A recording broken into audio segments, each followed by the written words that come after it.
एक छोटे से गांव में जहां हर कोई आपस में जुड़े हुए परिवार चाहता था, वहां एक अजीब घटना का आगमन हुआ। गांव के उस होटल में रसोइये की जगह रोज बदलती थी, लेकिन खाना हमेशा स्वादिष्ट होता था।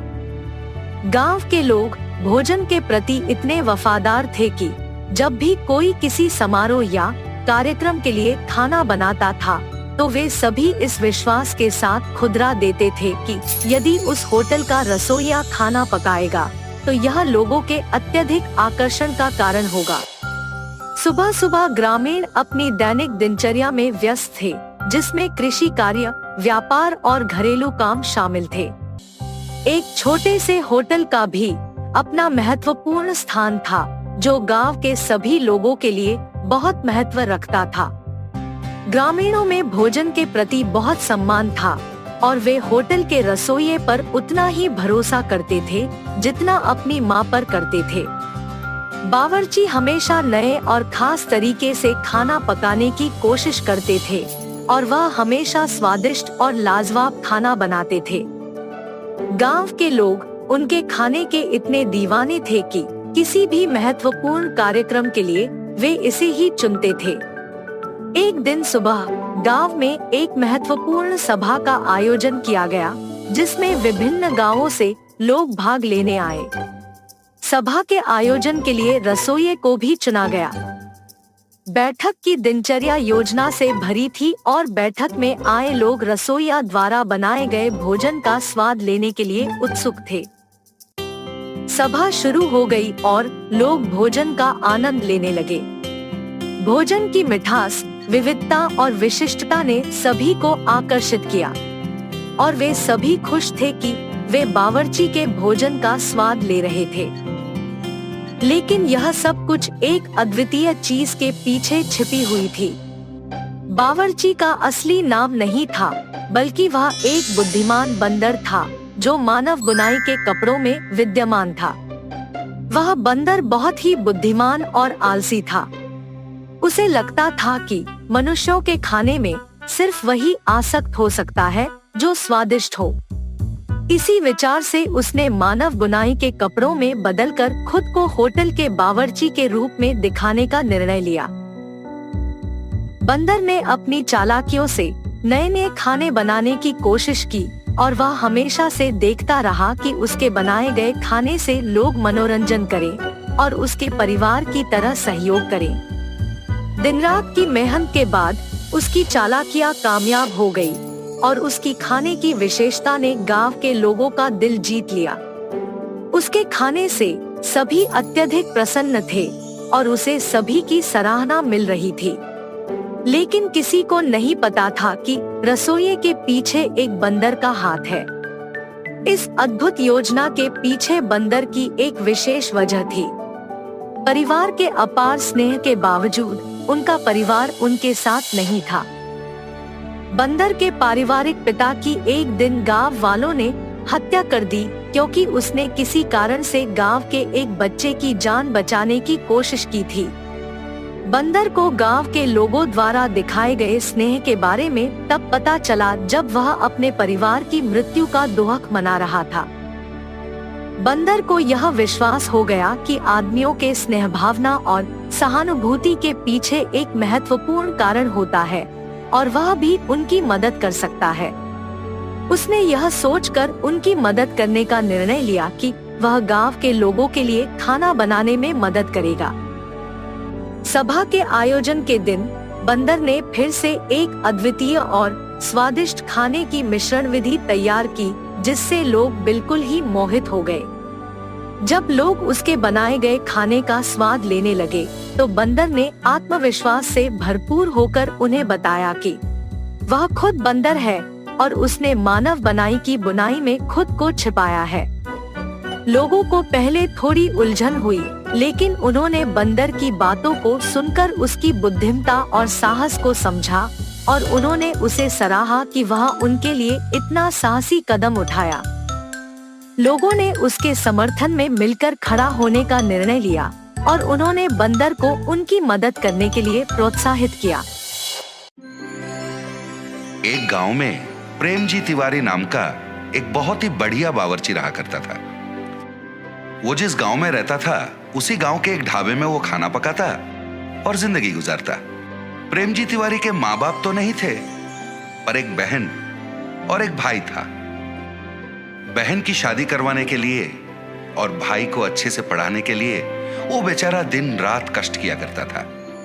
प्रेम जी के बनाए हुए सारे पकवान कई सालों से बच्चे, बूढ़े, गांव के बाकी सारे लोग बड़ा मजा लेके खाया करते थे।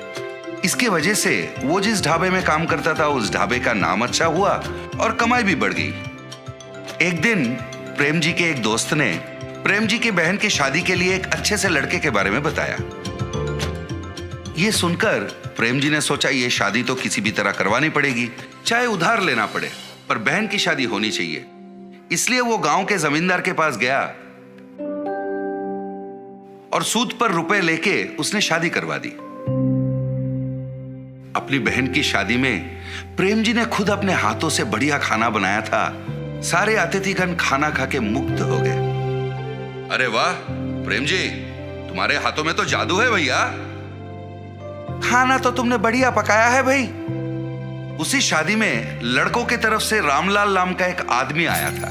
खाना खा के उसे बहुत पसंद आया तो उसने कहा, प्रेम जी भाई, लंदन में मेरा एक रेस्टोरेंट है, क्या तुम लंदन आके मेरे रेस्टोरेंट में कुक के काम करोगे? ये सुनकर प्रेम जी भाई को याद आया कि उसके भाई को पढ़ाना है, उसका कुछ उधारी भी है। इन सबको छोड़ के लंदन जाना उसके लिए नामुमकिन था, तो उसने इस मौके को जाने दिया। दिन गुजरने लगे, उधार का भार बढ़ने लगा और पूरी तनख्वाह तो ब्याज भरने में निकल जाती थी। भाई को पढ़ाने के पैसे कम पड़ने लगे, घर चलाने में भी दिक्कत होने लगा। तो प्रेम जी भाई इन बातों को लेके मन कचोट के रह जाते थे। इस तरह महीने बीतने लगे, पर प्रेम जी भाई का आमदनी नहीं बढ़ रहा था। फिर एक दिन प्रेम जी भाई उदास बैठ के उपाय के बारे में सोच रहे थे। उसे लंदन से आए हुए रामलाल के बातें याद आए। अरे उसने तो मुझे रेस्टोरेंट में काम करने का मौका दिया था, ये बात मैं कैसे भूल गया। ये सोचकर वो रामलाल से मिलने चला। अरे प्रेम जी, आप इस तरफ? आपने तो उस दिन कहा था ना कि लंदन में आपके रेस्टोरेंट में कुक की नौकरी मुझे देने को तैयार है। अभी भी क्या वो नौकरी मुझे देंगे? अरे वाह, बढ़िया है, आखिर आपने मेरी बात मान ही ली। जरूर मौका मिलेगा। मैं एक हफ्ते में वहां जा रहा हूं। मेरा बेटा आपके लंदन आने तक के सारे इंतजाम खुद देखेगा, ठीक है? फिर जब रामलाल वापस लंदन चले गए थे, रामलाल के बेटे ने प्रेम जी का लंदन जाने तक का पूरा इंतजाम 1 महीने के अंदर कर दिया। प्रेम जी ने उससे कहा, बहुत बहुत धन्यवाद बेटा, आप बिल्कुल चिंता मत कीजिए, यहां हम सब हैं ना। आप आराम से लंदन जाइए, वहां अच्छे से पैसे कमाइए और अपनी पूरी उधारी चुका लीजिए। अपने भाई को अच्छे से पढ़ाइए। अगले 10 दिन में लंदन जाने की आपकी फ्लाइट है। इस तरह उसने प्रेम जी को समझाया और उसे लंदन भेज दिया। प्रेम जी लंदन में स्थित रामलाल के इंडियन रेस्टोरेंट में अपना रसोइये का काम शुरू कर दिया।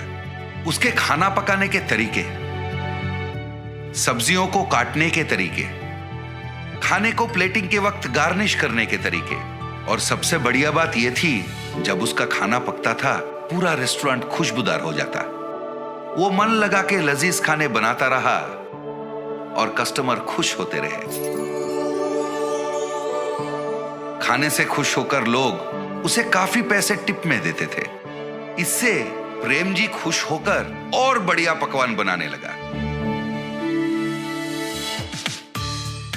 इधर महीने का तनख्वाह मिलता था और टिप की ऊपरी पैसे होने के कारण उसका आमदनी बढ़ गया, और जितने भी पैसे वो कमाता था पूरे पैसे वो इंडिया भेज देता। फिर रामलाल के बेटे से बात करता और उनसे कहता कि उन पैसों से उसकी उधारी चुका दे और उसके भाई को बढ़िया सा कॉलेज वगैरह में भर्ती करके पढ़ाए। इस तरह 6 महीने बीत गए। इन 6 महीनों में उसने कई बार पूछा कि मेरे भाई से फोन पर बात करवा दे, पर कोई ना कोई कारण बोलकर रामलाल के बेटे उसे टाल देता तो प्रेम जी को संदेह होने लगा।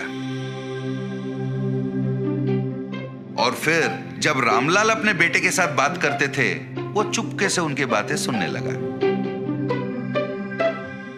एक दिन रामलाल से मिलने प्रेम जी जा ही रहे थे। उसने देखा रामलाल बहुत गुस्से में किसी से फोन पर बात कर रहा है, तो वो छिप के सुनने लगा।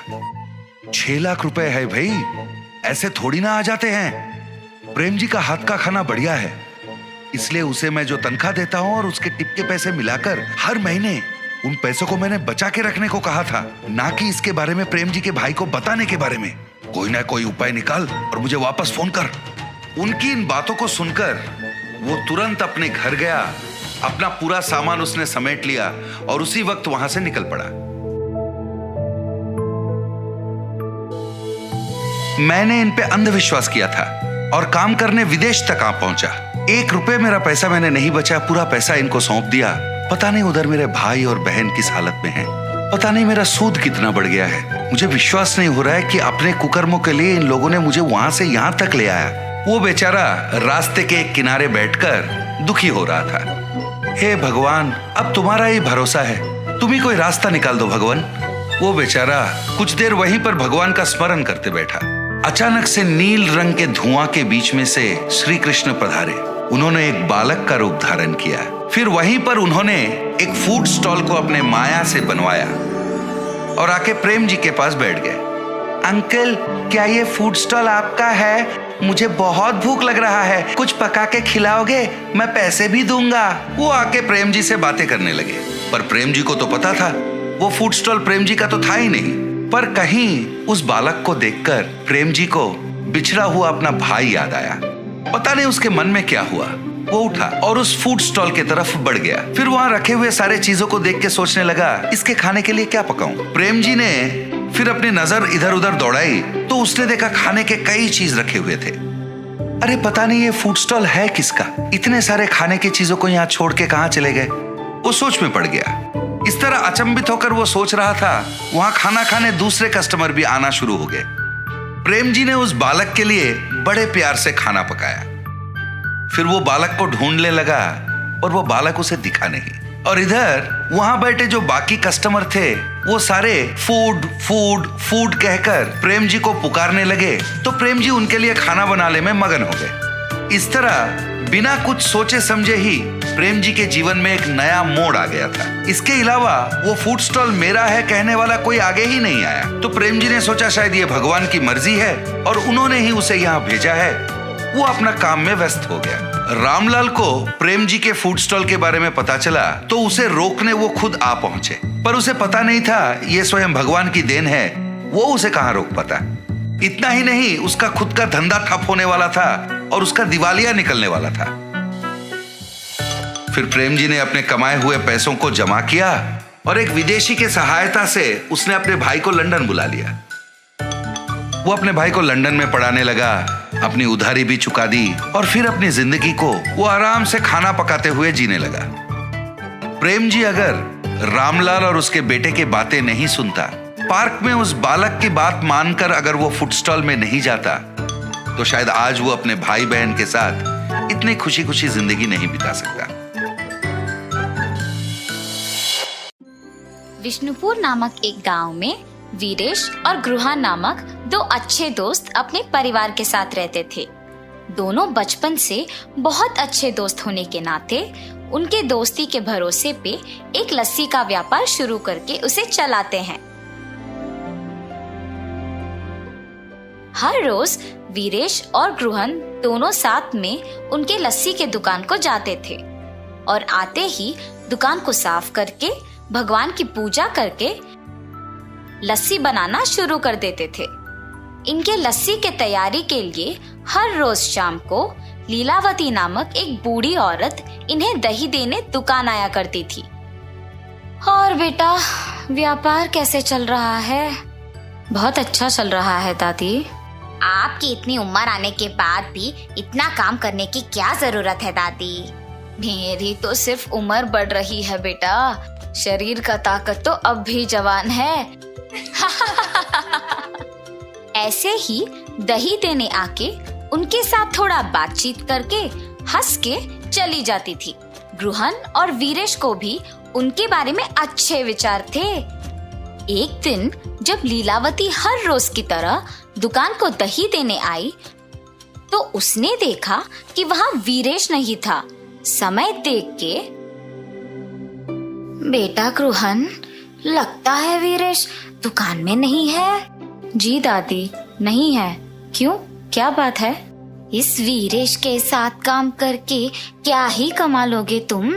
मैं जब भी देखती हूँ सिर्फ तुम सारे काम करते हो, और वो वीरेश तो सिर्फ तुम्हें लस्सी के मटके देते रहता है। ज्यादा काम करने वाले को ही ज्यादा लाभ मिलना चाहिए। ये बात मैं तुम्हें बहुत दिनों से बताने की सोच रही थी। नहीं दादी, आपको जरूर कुछ गलतफहमी हो गई है। मुझे तो वीरेश ने ही लस्सी बनाना सिखाया। उसके काम ना करने का सवाल ही नहीं उठता। आप दुकान आते तो हैं, पर 10 मिनट से ज्यादा कभी नहीं रहती है। इसीलिए आप वीरेश के वास्तविकता से अनजान हैं। ठीक है, तुम्हारी मर्जी बेटा। मुझे जो कहना था मैंने कह दिया। चलो अब मैं निकलती हूँ। और जाते वक्त मन ही मन पछताती है कि उसे ये सब गृहन से कहना ही नहीं था। अगले दिन जब दही देने वापस उनके दुकान जाती है, तो गृहन के ना होने का मौका देख वीरेश को भी वही बताती है जो पिछले दिन गृहन को बताया था। गृहन उसकी बातों की विश्वास करता है, मगर नजरअंदाज कर देता है और यही कहता है कि शायद उसने गृहन को सही तरह से नहीं समझा होगा। लेकिन वीरेश लीलावती के बातों से प्रभावित होकर गृहन पे उसके विचार बदल देता है। अब ये दोनों तो अलग दुकान खोलेंगे और मुझे ज्यादा दही बेचने को मिलेगा। वीरेश लीलावती के कहे बातों को जाके अपनी पत्नी को बताता है। आप कुछ मत सोचिए, मेरी बात सुनकर एक और लस्सी का दुकान खोल दीजिए बस। पर गृहन को क्या बोलूं? यही बोलिए कि जीवन में आगे बढ़ने के लिए ना अलग अलग व्यापार करना बहुत जरूरी है। पत्नी के प्रेरित करने पर वीरेश गृहन को एक नई लस्सी की दुकान खोलने की बात कह देता है और निवेश के पैसे गृहन से वापस ले लेता है। वीरेश के काम में और निर्णय में रुकावट ना बने, इसीलिए गृहन उसे कुछ नहीं कह पाता और वीरेश के दूर होने पर बहुत दुख होता है। गृहन को दुखी होते देख उसकी पत्नी, आपको ऐसे दुखी देख मुझे अच्छा नहीं लग रहा है जी। आपको अपने मन को ये कह के संभालना होगा कि वीरेश जी की स्थितियों ने शायद उन्हें ऐसे करने पर मजबूर किया होगा। वही तो मुझसे नहीं हो पा रहा, और ऐसे अशांत मन से आप क्या ही व्यापार चलाएंगे। ठीक है, एक काम कीजिए, हमारे गांव में मेरे चाचा राधे नामक एक लस्सी दुकान चलाते हैं जो बहुत ही प्रसिद्ध है। वहाँ बहुत प्रकार के लस्सी बनते हैं। वहाँ जाके आप भी अलग प्रकार के लस्सी बनाना सीखिए। आपका ध्यान इस बात से हटेगा और व्यापार में भी वृद्धि होगा। सही बात है, वही करूँगा। ऐसे गृहन 6 गांव बाद वाले भीष्मा नगर में अपने रिश्तेदार के घर जाता है। अरे बेटा गृहन, कैसे हो तुम? तुम्हारी पत्नी कैसी है और तुम्हारा व्यापार कैसे चल रहा है? सब कुछ ठीक है मामा जी। आपके दुकान के अलग प्रकार के लस्सी आसपास के सारे गांव में बहुत प्रसिद्ध है, इसीलिए मैं भी उसे स्वाद करने आया। हाँ, 12 प्रकार के लस्सी है। तुम्हें जो चाहिए वो पी लो बेटा। चलो चलो जाएंगे। और चाचा जी गृहन को उनके लस्सी का दुकान लेके जाते हैं।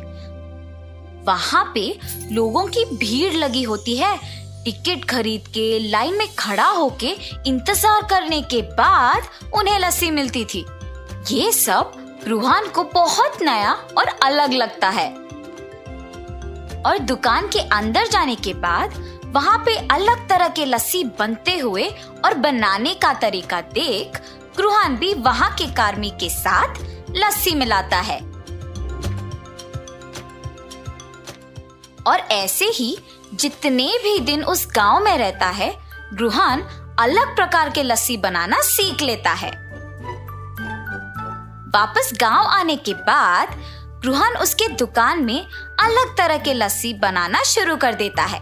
वो उसके दुकान के सामने लस्सी के रंगीले चित्र बनवाता है ताकि ग्रामीणों को पता चले कि ग्रुहन के दुकान में विभिन्न प्रकार के लस्सी मिलते हैं, और उसके नाम भी लिखवाता है। वहां से गुजरते हुए ग्रामीण उसे देख आश्चर्यचकित होके उसे पढ़ते हैं। इंडियन लस्सी, पंजाबी लस्सी, आम की लस्सी, नमकीला लस्सी, मीठा लस्सी, मलाई लस्सी, केले का लस्सी, मसाला लस्सी, केसर की लस्सी, चॉकलेट लस्सी, गुलाब लस्सी। ऐसे नए नाम और रंगीले चित्र देख गांव वाले भी उन नए तरह के लस्सियों को स्वाद करने आते हैं। ग्रुहन, कुछ विशेष बात है? इतने प्रकार के लस्सी, जरा मसाला लस्सी देना।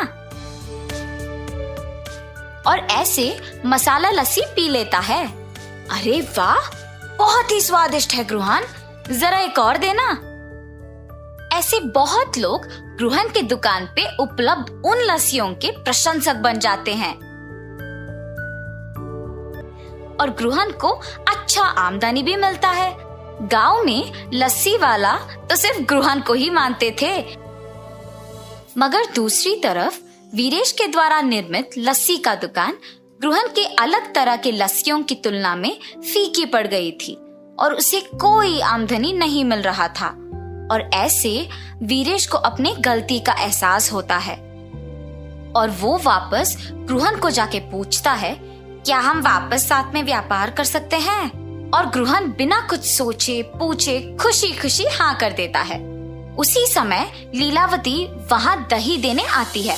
ये क्या है ग्रुहन, तुम्हारे दुकान में वीरेश है?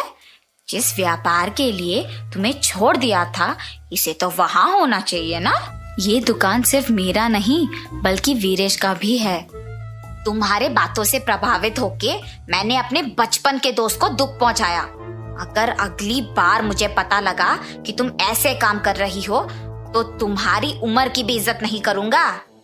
वीरेश के बातें सुन के लीलावती डर के मारे वहां से चली जाती है और ग्रुहन वीरेश की बातों पे हंसता है। ऐसे वो बिछड़े हुए दोस्त वापस मिल जाते हैं और खुशी से अपना व्यापार चलाते हैं। इस कहानी का नैतिक क्या है बच्चों? दोस्ती में ये जरूरी नहीं होता है कि कितने साल से एक दूसरे को जानते हैं, मगर ये जरूरी होता है कि कितनी गहराई से एक दूसरे को पहचानते हैं और भरोसा करते हैं।